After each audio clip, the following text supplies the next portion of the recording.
हम निर्जला एकादशी को, जो भी हम किसी भी इवेंट को अप्रोच करते हैं, किसी व्यक्ति के पास जाते हैं, सब कुछ निर्भर करता है हमारे एटीट्यूड के ऊपर, किस मनोवृत्ति के साथ हम जा रहे हैं। निर्जला एकादशी, निर्जला एकादशी, निर्जला एकादशी भाई निर्जला एकादशी नहीं नहीं नहीं नहीं नहीं, क्या है ये? डे ऑफ एब्जॉर्प्शन, महामहोत्सव, कर्ण उत्सव। खूब सुनना है मुझे आज। आज कितने सुंदर बात है, प्रभु जी कमाल कर दिया, कितनी बड़ी कृपा है भीमसेन जी की, ऐसा अवसर दिया। कुछ खाना नहीं है, कुछ पीना नहीं है, कुछ सोना नहीं है। सोने से भी उपवास टूटता है ना? ऐसा नहीं है एसी ऑन कर दिया, बढ़िया से सो गए 5-6 घंटे। कैसी निर्जला एकादशी? बहुत अच्छा लगा, पता ही नहीं चला कैसे निकल गए। नहीं, सोना उपवास को तोड़ता है। Eating, meeting, sleeping, defending, zero, खत्म। एब्जॉर्ब करना है पूरा, सोना नहीं है। उपवास का मतलब है उपवास, नजदीक वास करना है कृष्ण के। और सबसे अच्छा तरीका है कृष्ण के पास नजदीक करने की, एक तो है कि ऑल्टर में घुस जाएं, बैठ जाएं वहां पे, वो सबको मिलेगा नहीं। आज हम धन्यवाद देना चाहेंगे विशेषकर मुरलीकृष्ण प्रभु, पूरे पुजारी टीम का। देखने को इतना सुंदर श्रृंगार है, इतना सुंदर श्रृंगार है ताकि हम अपने आप को एब्जॉर्ब कर सकें। और विशेषकर उन्होंने आम के फल लगाए हैं, 250 किलो आम लगाया गया है। और इसलिए लगाया गया कि जो जो भक्त उत्साह से निर्जला एकादशी रखेंगे सबको एक एक आम का फल मिलेगा। पिबत भागवतम रसम आद्यम, जिन्होंने भागवत का श्रवण किया उनको प्रत्यक्ष रूप से आम मिलेगा, और इसका रस का जब आस्वादन करेंगे और मीठा लगेगा। ठीक है, जिन्होंने नहीं रखा उनको भी मिल जाएगा, चिंता मत कीजिए, बहुत है। तो सोना भी वर्जित है, खाना पीना भी वर्जित है। आप निश्चिंत हो जाइए, केवल आज एक ही काम करना है, हरे कृष्णा कृष्णा कृष्णा हरे हरे, हरे राम राम राम। खूब नाम लीजिए और सुनिए, भागवतम सुनिए और हरि नाम लीजिए। भगवान को जानने के लिए 2 सुंदर कान दिए हैं, केवल कर्णों के माध्यम से ही भगवान को जान सकते हैं। और एक कान ऐसी विशेष इंद्रिय है जो भगवान ने, यही 2 इंद्रिय है जिसको नॉर्मली ओपन रखा है, ओपन कंडीशन में है, बाकी सब नॉर्मली क्लोज पोजीशन में है। और हर एक ओपनिंग का जो शरीर में है उसकी कुछ लिमिटेशन है। मुख से आप कुछ सीमित आहार खा सकते हो, चाहे जितना मर्जी अच्छा लगे, उसकी कुछ लिमिट है। आंखों से भी थोड़ी देर देखते हो आंखें झपकती हैं, नहीं, कान एक ऐसी इंद्रिय है जिसकी कोई लिमिट ही नहीं है। डालो जितना डाल सकते हो, डालो डालो, हरि नाम डालते रहो, हरे कृष्णा कृष्णा कृष्णा हरे हरे, हरे राम राम राम हरे हरे। तो इतना डालना है हमने। ऐसा घबराइए मत कि हरे कृष्णा बाहर निकलना शुरू हो जाएगा। कान की कुछ लिमिटेशन है, कितना डालोगे प्रभु, 16 माला हो गई, अब अंदर जा ही नहीं रहा, जल्दी करो, अंदर ब्लॉकेज हो गई। कुछ नहीं, इतनी सुंदर इंद्रिय बनाई है भगवान ने, अनलिमिटेड कैपेसिटी। ये पूरा शरीर सीमित है, लेकिन एक इसमें ऐसी इंद्रिय जिसकी असीमित क्षमता है। और भगवान ने ये क्यों दिया है? इसीलिए कि मेरी कथा अनंत है, मेरे नाम की महिमा अनंत है। तो अगर सीमित कैपेसिटी वाला दे दूंगा इंद्रिय तो आप सुन नहीं पाओगे, बोले ब्लॉक हो गया, कितना सुनूंगा, खत्म। नहीं, सुनते रहो सुनते रहो सुनते रहो। और जितना हम सुनेंगे उतना हम अंदर से पोषण हमें मिलेगा, है ना। तो क्या करना है? ध्यान पूर्वक जप करना है। अगर मन ध्यान पूरा हरिनाम पे लगाया हुआ है तो भूख प्यास नहीं सताएगी। और आपको थोड़ा चेंज चाहिए, वैरायटी है, कथा सुन लीजिए, भागवतम पढ़ लीजिए, फिर माला कर लीजिए, फिर कथा सुन लीजिए, फिर माला कर लीजिए। पूरा दिन फीस्ट ही फीस्ट, सुपर फीस्ट लेंगे, सब फीस्ट का आस्वादन करेंगे, सब फीस्ट लीजिए आराम से, कोई दिक्कत नहीं है। इसलिए जो एकादशी है ये कोई बर्डन नहीं है हमारे पे। इस एकादशी के दिन हम डोंट्स पे फोकस ना करें, डूज पे फोकस करें, है ना। जब डोंट्स पे फोकस करेंगे, पानी नहीं पीना, पानी नहीं पीना, पानी नहीं पीना, बहुत प्यास बढ़ेगी।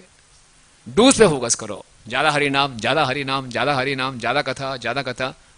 डूज पे फोकस करोगे, डोंट्स की याद ही नहीं आएगी। तो ज्यादा से ज्यादा डूज करें, है ना। ये कोई बर्डन लेकर नहीं चलना। कृष्णा कॉन्शियसनेस हमारे बर्डन को बढ़ाने के लिए नहीं है। निर्जला एकादशी आ गई, बड़ा प्रेशर महसूस कर रहे हैं, कैसे होगा, कोई चिंता की बात नहीं है, हो जाएगा हो जाएगा। और ये सारा किसके लिए कर रहे हैं? ये एक तपस्या है, ये भगवान की प्रसन्नता के लिए कर रहे हैं। आराधे तो यदि हरि तपसा तथा किम, ना आराधे तो यदि हरि तपसा तथा किम। अगर हमने भगवान की आराधना करनी ही नहीं तो उस तपस्या का फायदा क्या? और जब भगवान की आराधना वैसे हो ही रही है फिर तपस्या का क्या फायदा? तो मुख्यतः ये तपस्या है भगवान की प्रसन्नता के लिए, है ना। तो इसको जो हर इस एकादशी को हरिवसर भी कहा जाता है ना। जैसे इस भजन में भी था, माधव तिथि भगति जननी यतने पालन करी, कृष्णा वसती वसती बलि परम आदरे बरी। माधव तिथि एकादशी भक्ति देने वाली है, इसलिए मैं यतन पूर्वक इसका पालन करता हूं। श्री कृष्ण के धाम को ही आदर पूर्वक अपना निवास स्थान चुनता हूं। ये माधव तिथि है, ये भक्ति उत्पन्न करती है और इसका यतन यानी कि प्रयास करना है इसको पालन करने के लिए। अपने आप नहीं होगा, कुछ कठिनाई होगी, इसके लिए हमें यतन करना है। इसलिए हम भक्तों के संग में रहें तो बड़ी आसानी से इसका पालन होता है। तो इसको हरिवसर भी कहा जाता है। हरिवसर का मतलब है हरि का दिन है ना, ये भगवान का दिन है। तो इसलिए मुख्य उद्देश्य एकादशी का कि शारीरिक आवश्यकताओं को न्यून कर दें, बिल्कुल कम से कम, जीरो, और आध्यात्मिक आवश्यकताओं को बढ़ाएं, उनकी हम देखभाल करें, इसलिए ये एकादशी है। और जो ये तपस्या है, भगवान गीता में 3 तरह की तपस्या बताते हैं, शरीर की तपस्या, वाणी की तपस्या और मन की तपस्या। शरीर की तपस्या और वाणी की तपस्या के साथ साथ अगर मन की तपस्या होती है तो वो सही भाव के साथ होती है। ये तपस्या जो है ये धर्म का एक स्तंभ है ना। धर्म के 4 स्तंभ होते हैं ना, तपस्या, दया, शुद्धता और सत्यता। तो भागवतम में बताया गया, भागवतम के पहले स्कंद में, कि हर स्तंभ कैसे टूटता है। जो तपस्या का स्तंभ कैसे टूटता है? अहंकार से, स्मय से, अहंकार से। अगर हम तपस्या कर रहे हैं और अहंकार आ रहा है, कोई लाभ नहीं है, ठीक है ना। तो हमने निर्जला एकादशी कोई अचीवमेंट के लिए नहीं करना, अपनी फॉल्स ईगो को बढ़ाने के लिए नहीं करना। परम पूज्य राधानाथ स्वामी महाराज एक लेक्चर में बता रहे थे कि निर्जला एकादशी रख ली, fasting for the tongue, feasting for the ego. Ego बढ़ रही है, क्या बात है, मैं रख पा रहा हूं, बाकी नहीं रख पा रहे। और जिस व्यक्ति का कोई शरीर में कुछ रोग है, डायबिटीज है या कोई अन्य रोग है, तो जद्दोजहद नहीं करनी, रख के ही छोड़ूंगा, दिखा के छोड़ूंगा, मैं भी रख सकता हूं, नहीं। प्रभुपाद जी ने इतने स्ट्रिक्ट रूल्स नहीं बनाए हैं। प्रभुपाद भक्ति सिद्धांत स्वामी ठाकुर महाराज कहते थे, एक सेवा नहीं रुकनी चाहिए। एक दिन निर्जला एकादशी रखी, अगले दिन पूरा हफ्ता रेस्ट कर रहे हैं, कोई सेवा नहीं कर रहे हैं ना। तो बहुत ज्यादा शरीर के साथ ऐसे यातना नहीं देनी, ऐसा पीड़ित नहीं करना अपने आप को, लेकिन कुछ प्रयास करना है। जिसका हेल्थ ठीक है उसको निश्चित रूप से कुछ प्रयास करना चाहिए आगे बढ़ने के लिए, और जिसके कुछ समस्या है तो कोई दिक्कत नहीं है। मुख्य उद्देश्य क्या है? ज्यादा से ज्यादा भगवान के विषय में हम सुने, ज्यादा से ज्यादा हम हरि नाम लें, ये मुख्य उद्देश्य है। तो इस तपस्या को हम कर रहे हैं, ये हमारे कोई अचीवमेंट के लिए नहीं है। ये मन की तपस्या क्या है? मना प्रसादात सौम्यतम मौना मात्म विनिग्रह भाव संशुद्धि तपस मानस उच्यते। कि ये मन है, इसकी तपस्या क्या है? भाव संशुद्धि, अपनी चेतना को शुद्ध करने के लिए, अपने भाव को शुद्ध करने के लिए। तो हमें निर्जला एकादशी कर रहे हैं अपने शुद्धिकरण के लिए, कि हम शुद्ध हो जाएं। और फिर इसका हम महात्म्य पढ़ेंगे, इसका बहुत महात्म्य बताया गया है, तो हमें वो लाभ प्राप्त होगा, इसलिए हम वो एकादशी का व्रत रखने। लेकिन हम देखेंगे कोई भक्त, किसी को समस्या है, वो निर्जला नहीं रख पा रहा, तो ऐसा ना सोचें कि वो निकृष्ट भक्त है, मैं उत्कृष्ट भक्त हूं, नहीं। ये भाव आ गया तो गलत भाव है ना। तो ये भाव नहीं आना, ये भगवान की प्रसन्नता के लिए। और भक्तों की कृपा से मैं रख लूं तो अच्छी बात है। और बहुत ज्यादा कष्ट हो रहा है, किसी को ऐसा हो रहा है, तो इतना वो नहीं है, आप जल ग्रहण कर सकते हैं। लेकिन मुख्य बात क्या है कि हम ज्यादा से ज्यादा हरि नाम लें, ज्यादा से ज्यादा हरि कथा का श्रवण करें। तो कोई माइंड पे ऐसा प्रेशर रखने की बात नहीं है, डूज पे हम फोकस करें, ठीक है। तो ये एकादशी को हम, एक और सुंदर श्लोक आता है ब्रह्म नारादीय पुराण में, बताते हैं, नाम संकीर्तनाम विष्णु क्षुत त्रत प्रपदादिषु करोति सततम विप्रास तस्य प्रीतो ही अधोक्षजा। कि अरे ब्राह्मणों, परम पुरुषोत्तम भगवान जो कि अधोक्षज कहलाते हैं, एक भौतिक इंद्रियों से परे हैं, वो बहुत प्रसन्न हो जाते हैं उस व्यक्ति के साथ जो भूखा प्यासा और बहुत समस्याओं के होते हुए भी लगातार हरि नाम का जप करता रहता है ना। जिसको भूख भी लग रही है, प्यास भी लग रही है, थोड़ी तकलीफ भी हो रही है, इन सब समस्याओं के बीच में भूखे प्यासे होते हुए वो क्या कर रहा है? हरे कृष्णा कृष्णा कृष्णा हरे हरे, हरे राम राम राम हरे हरे। तो इससे भगवान बहुत प्रसन्न हो जाते हैं। तो भीमसेनी एकादशी, निर्जला एकादशी, आप इसकी कथा जानते ही हैं। थोड़ा सा हम महात्म्य बताएंगे कि पांडवों में भीमसेन है, भीमसेन को वृकोदर कहा जाता है, बहुत प्रसाद पाते हैं वो। और जब उनको बोला जाता है कि एकादशी रखा करो तो बड़े मायूस हो जाते हैं, मैं तो रख ही नहीं पाऊंगा, असंभव, मैं भूखा रह जाऊं, संभव ही नहीं है। तो बोला कोई शॉर्टकट बताइए व्यासदेव जी। और व्यासदेव जी ने बोला एकादशी नहीं रखोगे तो निश्चित रूप से नरक में जाओगे। नरक में नहीं जाना चाहता और फास्टिंग भी नहीं कर सकता, कुछ तो उपाय बताइए आप, कोई शॉर्टकट तो होगा। बोले एक ही शॉर्टकट है, साल में 24 एकादशी होती हैं, आपके लिए स्पेशल कंसेशन, आप केवल एक एकादशी रख लीजिए। एक एकादशी ऐसे रखिए कि पूरे 24 एकादशी का फल मिल जाए। बोले अच्छा है, बताओ इसके बारे में बताओ। तो उसने फिर व्यासदेव जी ने बताना शुरू किया कि ये जो एकादशी है ये मई और जून के महीने में आती है और इसको निर्जला एकादशी कहते हैं। और इसमें बिल्कुल पानी भी नहीं पीना, और इसमें अगर कोई इसमें आचमन भी करता है तो एक पानी की बूंद होनी चाहिए, एक सरसों के बीज के समान आचमन करते हुए, इतना पानी बस आचमन के समय। और अगर इससे ज़्यादा कोई पिएगा तो ऐसा लिखा गया है, इससे ज़्यादा कोई पानी पिएगा तो वो लगेगा मदिरा के समान पी लिया। तो पानी की एक बूंद से, और कुछ भी खाना नहीं है, अदरवाइज संकल्प टूट जाएगा। और पानी भी नहीं लेना अगले दिन सूर्य उदय होने तक। और इस प्रकार से कोई एकादशी रखता है तो उसको सारे एकादशी रखने का फल मिल जाता है। फिर बोला गया है कि अगले दिन द्वादशी के दिन अगर कोई नहाकर ब्राह्मणों को दान में सोना और पानी देता है ना, गोल्ड एंड वाटर, तो और उसके बाद ब्राह्मणों के बाद वो पूरा खाता है तो उसका बहुत महात्म्य बताया गया है। क्या करना चाहिए? उठ के हमें सोने का दान करना चाहिए और भक्तों को जल पिलाना चाहिए।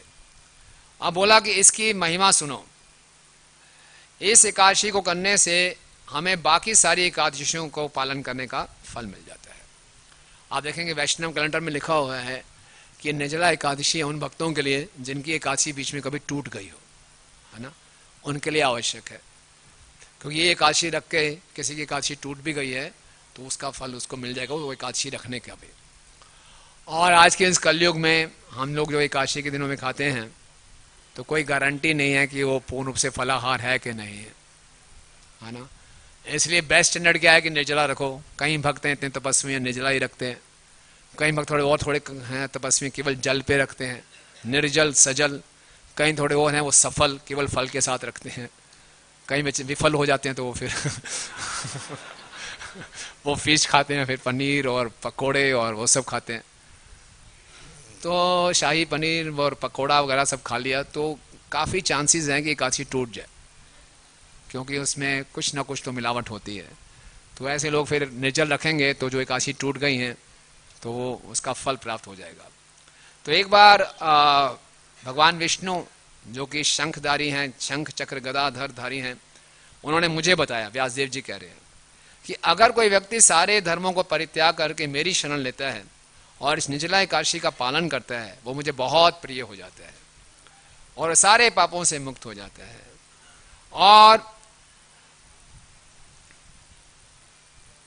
वैदिक शास्त्रों का जितना मर्जी कोई इस कलयुग में पालन नहीं कर सकता, लेकिन इस एकादशी के पालन करने से जितने भी वैदिक अनुष्ठान बताए गए हैं उसका फल उसको मिल जाता है। फिर व्यासदेव जी बता रहे हैं कि हे वायुपुत्र, अब मैं आपको और क्या बताऊं, वास्तव में खाना तो वर्जित है हर एकादशी में, लेकिन इस एकादशी में पीना भी वर्जित है। और इस एकादशी को रखने मात्र से व्यक्ति को वो पुण्य प्राप्त हो जाते हैं जो सभी तीर्थ स्थानों में जाने के पुण्य होते हैं। ये एकादशी रखते ही हमें सभी पुण्य स्थानों तीर्थ स्थानों में जाने के फल मिल गए। और मृत्यु के समय ऐसे व्यक्ति के पास डरावने भयंकर यमदूत नहीं आ सकते, बल्कि किसी ने निर्जला एकादशी रखी है किस तरीके से? निरंतर हरि कथा हरि नाम का श्रवण करते हुए। ऐसी कोई औपचारिकता नहीं है, भगवान को हम धोखा नहीं दे सकते कि सो जाएं उस दिन या कुछ कर लेना ही है। हरि नाम और हरि कथा हरि वसर का ये दिन होना चाहिए। तो ऐसा कोई करेगा तो उसके पास यमदूत नहीं आएंगे, चमकते हुए दिव्य कांति वाले विष्णु दूत आएंगे। और अगर कोई इस दिन अगले द्वादशी के दिन पानी और गायें दान में देता है तो सभी पापों से वो मुक्त हो जाता है। जब बाकी दूसरे पांडवों ने इस एकादशी की महिमा सुनी तो वो भी बड़े दृढ़ व्रत हो गए कि हम ये व्रत रखेंगे। तब से ये एकादशी पांडव निर्जला एकादशी या फिर भीमसेनी एकादशी कहलाती है। इस एकादशी को करने मात्र से हमारे जो पाप फल हैं जो सुमेरु के समान इकट्ठे हो जाते हैं। सुमेरु पर्वत जानते हैं, भागवतम के 5वें स्कंद में वर्णन आता है, बहुत ऊंचा है। तो हमारे कई जन्मों के पाप सुमेरु पर्वत जितने बढ़ गए हैं, इस एकादशी को रखने से सुमेरु पर्वत जितने पाप जल के राख हो जाते हैं। बोले हे भीमसेन राजा, भगवान श्री कृष्ण ने घोषणा की है कि जो पुण्य हमें तीर्थ स्थानों में स्नान करके और जो हमें दान देके और वैदिक मंत्रों का उच्चारण करते हैं और तरह तरह के यज्ञ करते हैं, अगर निर्जला एकादशी के दिन कोई दान देता है, कोई नदियों में स्नान करता है, मंत्रों का उच्चारण करता है, तो उसके जो परिणाम हैं, जो फल हैं, वो अक्षय होते हैं, वो कभी नाश नहीं होते। तो आज के दिन हम जितना हरिनाम लेंगे, जितनी कथा सुनेंगे, उसका परिणाम अक्षय है। हरिनाम का फल तो हमेशा भी अक्षय है। जो दान देंगे उसका परिणाम भी क्या है? अक्षय है ना। और इस प्रकार से जो इस एकादशी की महिमा सुनता है या पढ़ता है भक्ति के साथ, श्रद्धा के साथ, तो निश्चित रूप से भगवान के धाम में वापस जाता है।